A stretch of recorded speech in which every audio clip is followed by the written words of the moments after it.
আমি মোহাম্মদ আব্দুল হাকিম, প্রধান শিক্ষক চাঁপাউলা আচার্য প্রফুল্লচন্দ্র মাধ্যমিক বিদ্যাপীঠ চলমান ম্যানেজিং কমিটির সভাপতি জনাব মোহাম্মদ আব্দুল লতিফ মোড়ল অবৈধ এবং উদ্দেশ্য প্রণোদিতভাবে আমাকে সাময়িক বরখাস্ত আদেশ করেন। এটা আপনারা জানেন।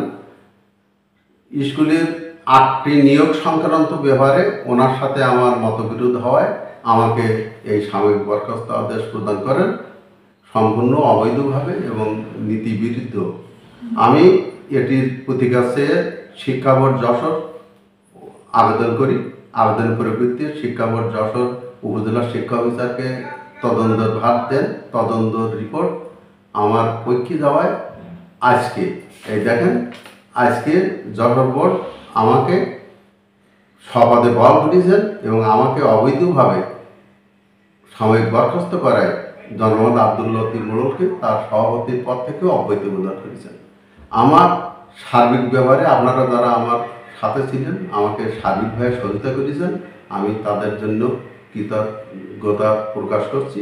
এবং আগামীকাল সকালে আমি আমার প্রতিষ্ঠানে আমার কাজে আমি যোগদান করব।